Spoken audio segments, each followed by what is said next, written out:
મને તમારી દીકરી માનીને આશીર્વાદ તો આપશો ને? બસ તે આશીર્વાદ રૂપી મને તમારું વ્યસન આપી દો. હું હંમેશા તમારી ઋણી રહીશ. Thank you.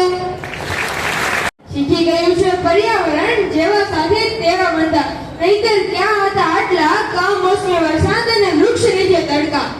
નહીતર ક્યાં હતા આટલા કમોસમી વરસાદ અને વૃક્ષ નીચે તડકા. 21મી સદીના આંગણે ઉભેલા આ વિશ્વની સમક્ષ આજે એક જ ચિંતાજનક સમસ્યા છે કે પર્યાવરણની જાળવણી. ભૂતકાળમાં ક્યારેય આવી ચિંતા થઈ જ ન હતી. આ ચિંતાની પાછળ કોઈ એક બે કારણ નહીં, પરંતુ અનેક કારણો છે. પર્યાવરણ એટલે આપણી આસપાસનું વાતાવરણ. જો આપણે સ્વસ્થ જીવન જોતું હોય તો આપણે આ સ્વસ્થ પર્યાવરણમાં રહેવું અત્યંત જરૂરી છે. પર્યાવરણ એ કુદરત દ્વારા મળેલી આપણને અમૂલ્ય ભેટ છે. સ્વાસ્થ્ય અને પર્યાવરણ એકબીજા સાથે જોડાયેલા છે. સ્વચ્છ અને શુદ્ધ પર્યાવરણ માત્ર આપણા શારીરિક સ્વાસ્થ્યને જ નહીં, પરંતુ આપણા માનસિક અને સામાજિક કલ્યાણમાં પણ મહત્વની ભૂમિકા ભજવે છે. હવામાં મુક્ત થતા આ ગાડીઓના ધુમાડા તેમજ કેમિકલોના કારણે આપણને ફેફસા તેમજ ચામડીના કેન્સરો થાય છે તથા અનેક ગંભીર બીમારીઓ પણ થાય છે. એક રિપોર્ટ પ્રમાણે એવું પણ જાણવા મળ્યું છે કે દિલ્હીનું પોલ્યુશન એટલું બધું વધી ગયું છે જેમાં શ્વાસ લેવાથી 30 સિગારેટ પીધા જેટલું આપણને નુકસાન થાય છે. જો આપણે સ્વાસ્થ્ય સારું જોતું હોય તો સ્વસ્થ વાતાવરણમાં રહેવું જ જોઈએ. પર્યાવરણીય તત્વોના અસરના કારણે પૃથ્વીનું તાપમાન સંતુલિત રહે છે. આજે મનુષ્યએ વિજ્ઞાન અને ટેકનોલોજી ક્ષેત્રે ખૂબ જ પ્રગતિ કરી છે, તેમજ તેને ભોગ વિલાસના સાધનો પણ વિકસાવી લીધા છે. આજે મનુષ્ય પાસે બધી જ સુવિધા છે, પરંતુ પર્યાવરણ જોખમમાં મુકાયું છે. મનુષ્ય પોતાની સગવડ માટે વૃક્ષો કાપવાના શરૂ કરી દીધા છે. હું માનું છું કે લોકડાઉનથી આપણું જીવન ખોરવાઈ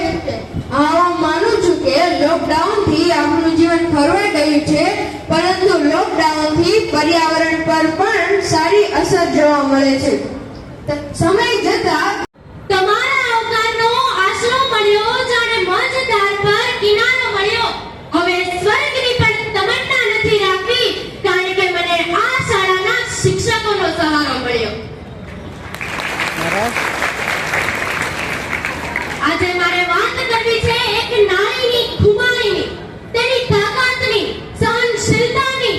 જાણે કેટલોય સાચવી આદરી જેને જિંદગી, એને જેની જિંદગી શોધવી પડી.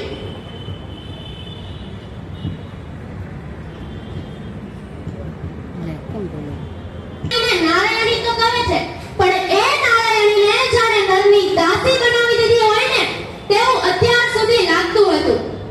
સ્ત્રી ભ્રૂણ હત્યાનું પ્રમાણ વધ્યું, દીકરીઓના ભણતર પર જાણે ચોકડી મુકાઈ ગઈ અને સ્ત્રી જાણે અબળા બનીને રહી ગઈ.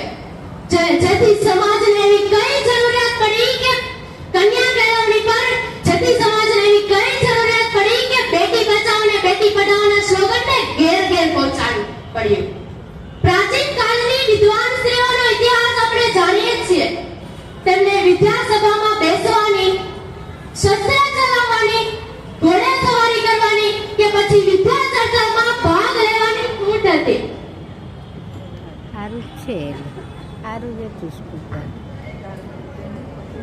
સ્પીકર સારું જ હતું.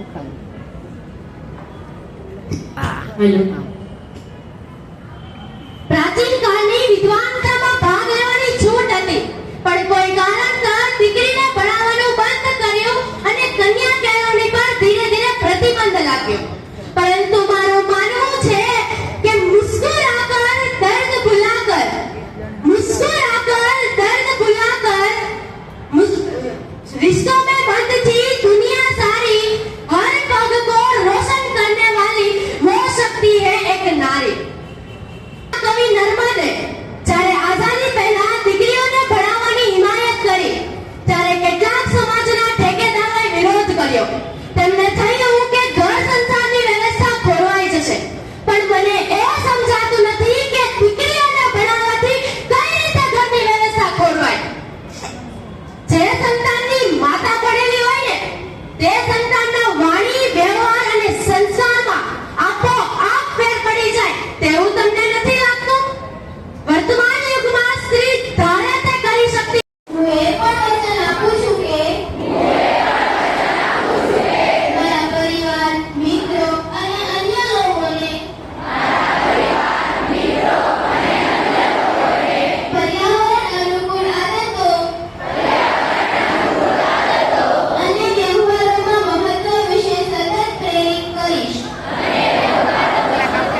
ચલો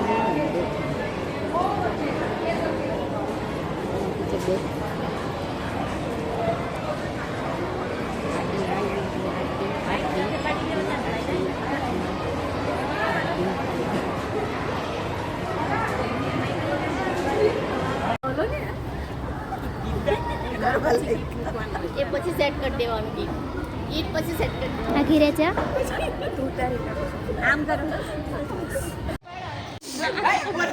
લાઈ અંદર વહી જા અંદર જતી જા.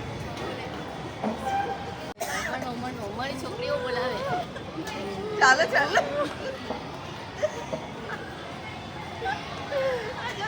બેસી બસ કરતો હોય બધાને.